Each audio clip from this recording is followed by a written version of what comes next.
Tony from CassetteComeback.com. Now we're going to have a bit of a different video today. Now, as a person, I don't believe in tying my flag to any one thing unless I really have to. I like to enjoy everything that's good out there. So when I see comments from people going, you should try MiniDisc, it's miles better than cassette. Yeah, I do try MiniDisc. Why wouldn't I try MiniDisc? Why would I only be a man that only tries one thing and says, this is the best and everything else is rubbish? You know, I call them people that say, reel to reel, so much better. Oh, absolutely, until you try and take it in your car or take it when you travel or play it on the move, then reel to reel isn't better in every aspect. But regardless, I love MiniDisc. I've always loved MiniDisc. I've loved MiniDisc since they first came out. MiniDisc was one of the reasons I stopped with cassettes first time round, because they were wonderful and they still are. Now this video isn't here for all the MiniDisc experts who probably know a lot more than me about it to try and, brush them and say, hey guys, I like you too, be my friend. It's not. This is for a lot of people out there that MiniDisc completely passed them by. And especially in America, where I have some friends who are American, and it wasn't common there. And it's hard to get MiniDiscs and stuff over there. It's really not a common format. This is about why, if you love recording stuff, which I'm supposing you do because you follow this channel, why you would possibly want a MiniDisc. Well, let's just take some MiniDiscs, shall we? And here's the thing. A lot of my love for cassettes is from nostalgia combined with their physical characteristics, the way they look, the way they have character. And MiniDisc to me also have a lot of these qualities that I like. I mean, these are ones I've made myself. Just have a look at a MiniDisc, yeah? Just have a look at it. Just look at it, right? This to me still looks like the future. This to me looks like a high-tech gadget out of an 80s sci-fi film. These are beautiful little pieces of technology. I mean, there's a hell of a lot more character in one of these than there is in an SD card. They're still beautiful things, and again, part of it is enjoyment. Yes, I'm kind of sad. I've made all these myself. I've done the J cards, I've done the labels, and I enjoy doing that. So if I enjoy doing that, what's the problem? But don't simply dismiss MiniDisc as being just another useless digital format. There's a lot more to MiniDisc than meets the eye. So at this point, I'm going to switch into presentation mode and just try to explain a bit how it works. Not in great depth, just if you're curious and thinking what's it all about, this will explain to you how a MiniDisc works. Because one thing about MiniDisc over everything else that I love is, well, I'm not going to tell you right now, but there's something about this format which no other format, in my opinion, can match up to. So anyhow, let's go into the boring bit. Okay, so this is a boring bit, and there's basically two types of MiniDisc you're going to see out there. This type, which is the consumer recording format, and this type, which is the pre-recorded format. Now, can you see what the main difference between these two discs are? They're both optical discs, they're both inside hard cases, so fingerprints, debris, etc. Very unlucky if you get it on there. That makes them very sturdy. I mean, I've got SD cards that didn't last 18 months. I got MiniDisc which have been with me for 20 years.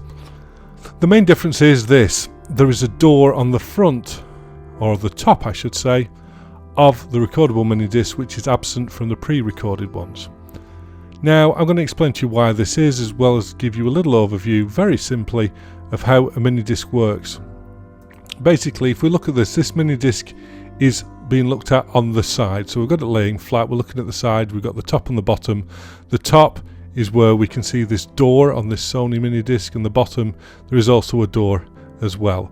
And what happens is that door slid open and a laser is applied to the bottom of the MiniDisc. Now what this laser does is it heats it to what's called its Curie point. Now believe it or not, this is a magneto-optical media, it's not purely optical, because the Curie point basically means that the magnetic layer is now able to be written to. So it heats it up to the Curie point, magnetic layer is written to, and then at the top, a write head will write the data to the MiniDisc. It will write the bits on there. That's why pre-recorded do not have a door at the top, because you're not going to be writing to them, so it's not there. But once it's written and it cools pretty instantaneously away from the Curie point, the data is written into the magnetic layer.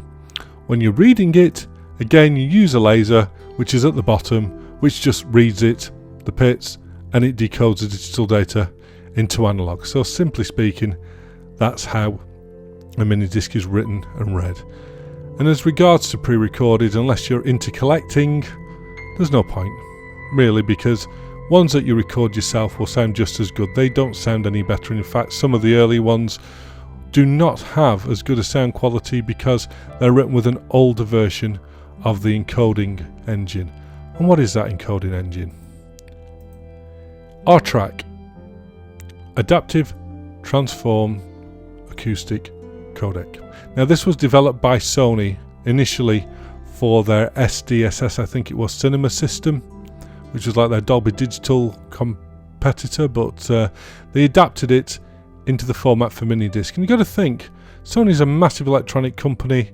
This was a format they were using in cinema systems, and they were also going to use on the newest home-based recording format that they wanted to take over the world, MP3, developed by amateurs, given away for free. I'm not saying MP3 didn't get better over time, but there's nothing wrong with 8-track. There really isn't. It's a very good compression format, and personally, I can't tell the difference between that and the source.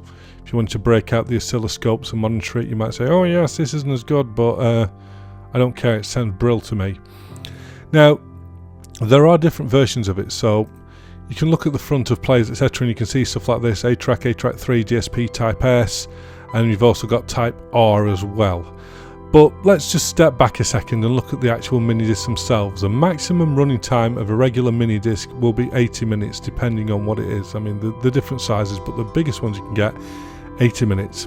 Using SP recording, which is standard recording, that records at 292 kbits a second. So if you think about an MP3 running at 320 kbits a second, they sound pretty close to the source. Nothing tangible that you can really hear differentiates it. So 8-track is very good. 8-track 3 is what we'll mostly use, and this is where you've got different modes like LP2 and LP4. I won't go into all this boring jargon here, but basically LP2 doubles the recording time at a sacrifice for the bit rate, and LP4, like I say, this is at 66 kbits a second. That allows 324 minutes to be recorded on an 80-minute MiniDisc. So it's up to you. You know, if you want to record voice or lectures like some people did, then you know you can get 324 minutes on one MiniDisc, and that's pretty good going for a 90s technology. Me personally, I'll leave it at regular SP 292 and know that 80 minutes is the maximum I'm going to get on a disc, but we'll show you later on a bit about recording them. So this is from minidisc.org, and it's just about Type R. Type R, faster DSP, allows 2-bit allocation algorithm that looks for redundancy, makes better use of available bits, blah blah blah blah. Basically, it's a better encoding mechanism. But this is a beauty, because this next bit about Type S, you know, this is one which isn't common Type S. It's an upgraded 8-track 3 codec with apparently improved decoding performance, but the word apparently there because Sony never really released open technical documents on 8-track. Why would they? They spent so much money developing this for their own use. Why would they just share all the secrets of how it's been made with everyone? They didn't. It's Sony, you know, the same people that tried proprietary card for the PS Vita, you know, they couldn't use SD cards. Oh no, we've got to have another proprietary format. Sony likes proprietary formats, but to be fair to them, they did put the money in developing them. But this is the thing here. The encoder, i.e. recording side of 8-track, offers room for improvement from one generation to the next. Thus, MD recordings made on a newer machine with a better 8-track encoder will sound better than old recordings, even when played back on an old machine. The decoder has a fixed structure, so it decodes it all the same. and although 8-track chips are all generally expected to decode with nearly the same quality, increases in digital signal processing accuracy may allow slight audio quality improvements, if those improvements have not already been made by modern 8-track chips. Now this is the important bit. Since the 8-track encoder plays the largest role in how an MD sounds, the implication for making digital copies between two MD units is to use the older unit for playback and the newer one for recording. When making analog copies, the relative quality of the AD and DA converters must be borne in mind. So what it's saying is, it's a bit like I say with cassettes. Record your cassettes on the best deck you've got the best way. When you play them back, they'll play back well on any deck pretty much, because the recording has been done right, the biasing's been done right, the leveling has been done right. It's set the magnetic signal on the tape so that when it's played back, it doesn't really matter. As long as the deck azimuth is correct and it's a decent quality deck, it will sound good. And the same is here. You record mini discs with the best version of a track that you can. Once that's recorded, it doesn't matter what deck you put them in to play it back, because the decoder is fixed. So if it's been recorded well in the latest codec, it'll play back better than if it was recorded well in one of the older codecs. But we'll go into this a little bit more later on with what you should look for. So that's basically the basics about the compression about the mini disc format, what the discs look like and how they're written. Now let's spin on and have a look at some of the hardware. So it is a format that is compressed, but like I say, to my ears, I can't really hear any difference. But back to what I was saying before, there's something about this format which I think is unmatched. And what is that? It's the engineering of this format. For example, I'll show you this. This is one of my favourite little players, right? Now, if you look at the size relative to a mini disc, it's virtually no bigger than a mini disc. But this thing is an engineering marvel. No audio format, especially when it comes to portables, I think has been engineered like this. Think about it, right? This mini disc Walkman here, right? This has a laser which can heat a disc to a Curie point, and a laser that can also read the data. It has a magnetic head which writes the data. It has a motor which spins the mini disc so that this can be read and write. It also has a DSP chip in it which does all the R-track decoding and encoding. It has a headphone amplifier, and it has an LCD display and these buttons which work with it, yeah? And all of that, lasers, read heads, decoding, amplifiers, displays, is all powered by one single AA battery. All of that done with a single AA battery. I mean, look at this thing. I mean, they're beautiful. I mean, this is metal. Oh, it's just beautiful. It still looks like the future. I'm sorry, but a modern MP3 player doesn't hold a candle to how good this looks. And it's not just this one. I mean, look at this beautiful one. This is one of my all-time favourites, which is the MZR37. Look at this thing. Look at it. Metallic, LCDs, buttons. It's just a beautiful thing that can play digital music while we go everywhere. It can record it. It can encode it. It's just a beautiful, beautiful thing. And there's another one which I like, which is my MZB10. This one was more designed for like lectures. It's got a flat mic, it's got a built-in speaker, you press to record, you record your lectures on this. But again, it's just the engineering of these. And as it turns out, you know, even though there's 25 years on these, they work. They work like they did the day they were made. If you keep the heads clean and the lasers clean with the little cleaning disc, they just work. And they're beautiful, beautiful things. And let's be honest now, if you're recording on any format other than your computer, You're doing it because you want to, not because you have to. The most convenient way to record anything is to just rip it on a computer and dump it on your phone. So if you're going to go out there recording things because you want to, because you want a physical connection with what you're recording, you know, with beautiful things like this, you know, if you want that, then you might as well go the whole hog and get stuff that you really, really like looking at, that has quality, that you can marvel at because of the engineering in them. And that's one of the things I love about MiniDisc. Just beautifully engineered, beautiful players, and right now they're not expensive. They're really not. You know, something like this, I mean, you whip this out. I mean, I don't know what age group everyone who watches this channel is, but if you're young and while everyone else is listening on your phone, can you imagine how cool you'd be just whipping this out and listening to the latest tunes which you've put on this?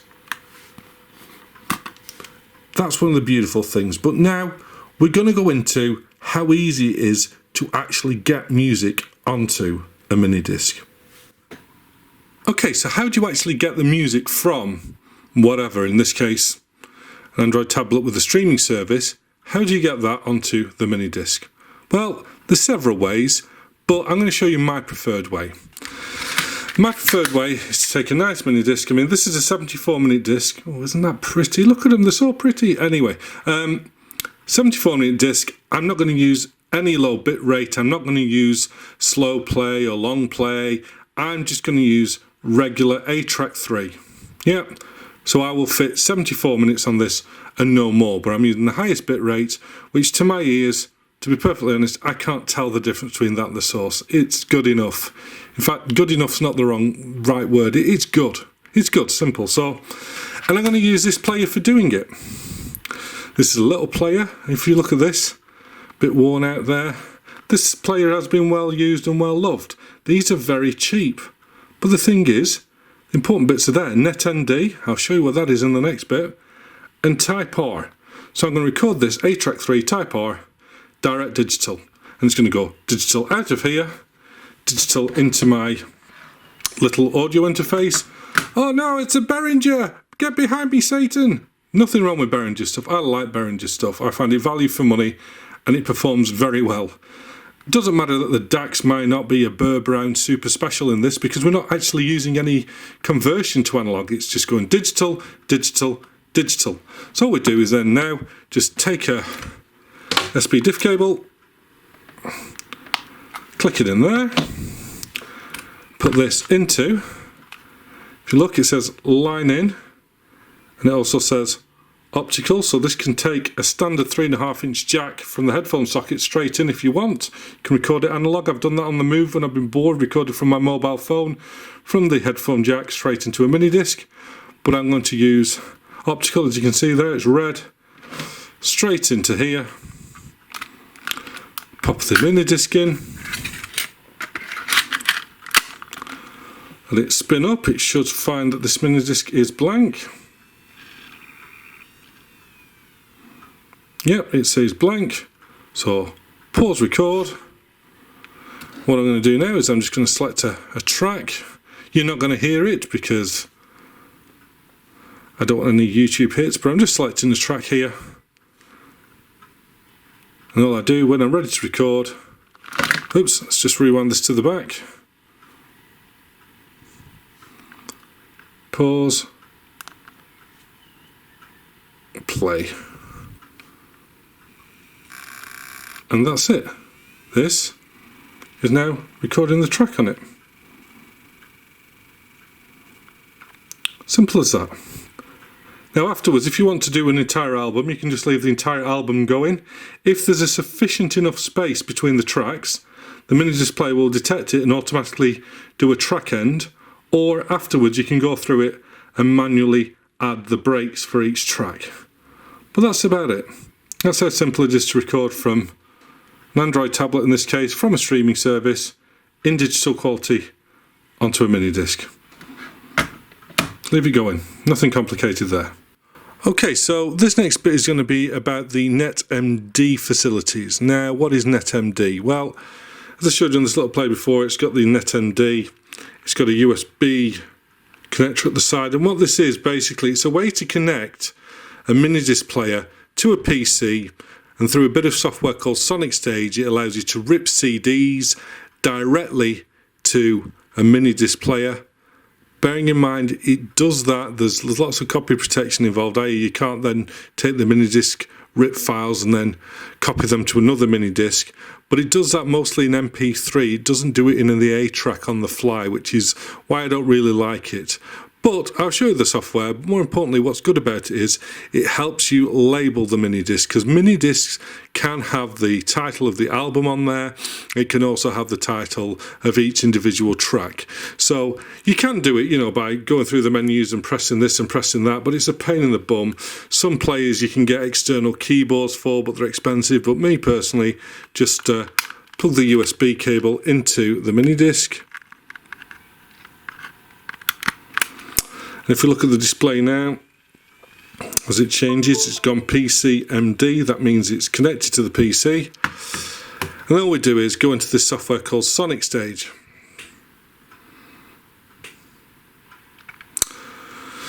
So if I go to this transfer bit, we can see we've got a NetMD there. And we can see it's got one track on it. That's that single track which I recorded earlier from the tablet. And all I've got to do is press F2 and type in your Naka, and I think that was called, oh, I forget what it's called, but I'm just going to call it first track. Yeah. And you hear that? That's the MD writing, and I can give the disc a name, so I'm going to call it test disc. Yeah. And you can see here I've got the Boy Racer by Morrissey. If I want to, I can transfer that across as well, which is in MP3. Press that. It's converting it into MP3.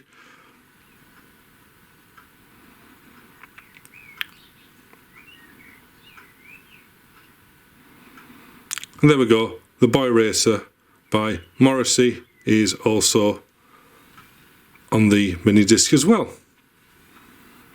Oh, still going, status, transfer. Alright, it's converted it, now it's transferring it. Like I say, it's not mega fast.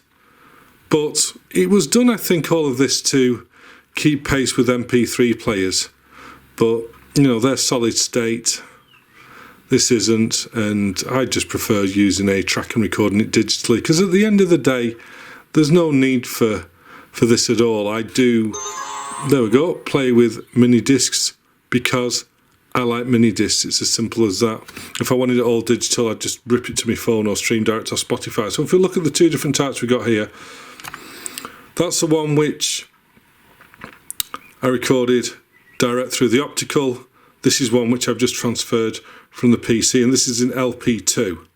So, you know, this is in long play. That must have been the way I've got this set up. But as you can see, it's easy enough to do once you've set this up.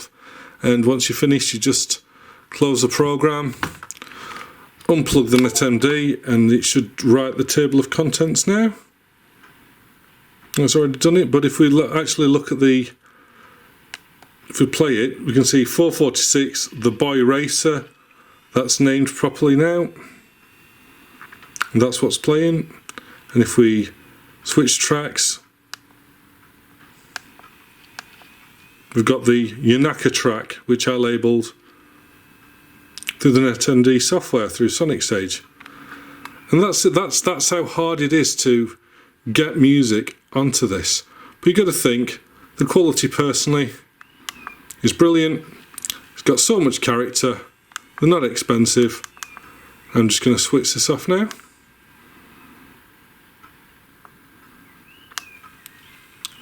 I'm not going to switch it off now. He doesn't want to play with me. I'm just going to eject the disc. But there we go. It's all on the disc now, and you can do that with multiple tracks from different sources, different levels. There's a lot of variety, but the thing is, these discs are very, very hardy. I don't know of any that really have had any laser rot, but we'll talk about discs in the last bit.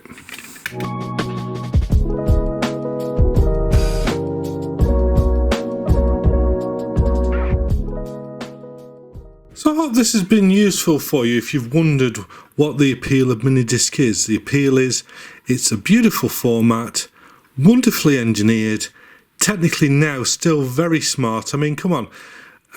You know, a lot of people said, oh, MP3, 8-track, whatever. Which do you think had more development money and more development time put into? The MP3 format, which basically was developed by amateurs always as a standard that was given away free, or a compression format developed by the biggest electronics company in the world to be used in a brand new format that they wanted to take over the world with? You know, 8-track, forget what you read. If you actually listen to it, and I'm sorry you've had nothing to listen to in this, but there's no point because it sounds just so like the source. I didn't think there was any point in playing you any MiniDisc, really not. Let's focus on how easy it is to record the stuff over in pure digital from what you've got, combined with how easy it is to title them and to rip CDs, etc. to it. So, if you want some buying tips, try and get yourself a player, I would, which is at least got, this is a Type S, but at least Type R, and then get yourself a NetMD one as well. The other thing I want to mention is batteries. Now, I like to buy these little players that all take a single AA battery. Be careful of buying them whether it's had a battery sat in there forever and they've gone wrong and mouldy, etc. I mean, they can be externally powered, but you can get a lot which are powered by little gumstick batteries, and some of these now are very rare and very expensive.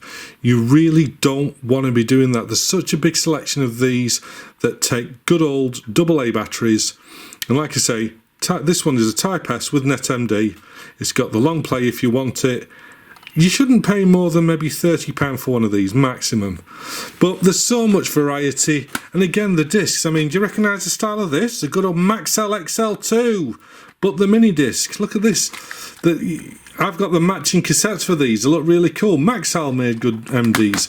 Sony did. I mean, I've been showing you the Sony Premium. I showed you one earlier. Beautiful things. Fuji's there, TDK's there, and before you ask, TDK MDRXG, yeah, they do an MD XG. Yes, before you ask, it does have an alloy frame. Yes, TDK made a MiniDisc with an alloy frame like the MAXG, but the MiniDisc version. And yes, they are stupid expensive, £50–60, and this is the point regarding the actual discs themselves. Now, because this is a digital format, pretty much all the discs, when they're recorded properly, sound the same. There's nothing in it. Choose between the discs for two reasons. One, aesthetics. You like the look of them. I've told you, these look so cool. They still look like the future to me. These are the last real home recording format to be released, apart from the old, you know, solid state discs and SDs, which all look the same apart from the sticker. This is the last one which had any variety, and this is the last one really before we went all digital. So choose ones that you like the look of. Size wise, you've got 74s, you've got 80s, you can also get 60s if you want, but it doesn't really matter. You know, get the biggest one you can unless there's a big financial difference. The second reason to choose them is that the main problem with these is not sonically, it's more reliability. And there's two things which can be deemed maybe unreliable on some discs. And I'm going to mention Memorex here because they're one of the biggest ones for it, is the build quality. These doors, for example, on the Sony is brilliant, nice and smooth. On some, it's been known that the door makes can actually wreck your MiniDisc player itself because the plastic parts snap and it's just wrecks them up. I've never had one personally from any make, but then again I've always avoided Memorex because of this.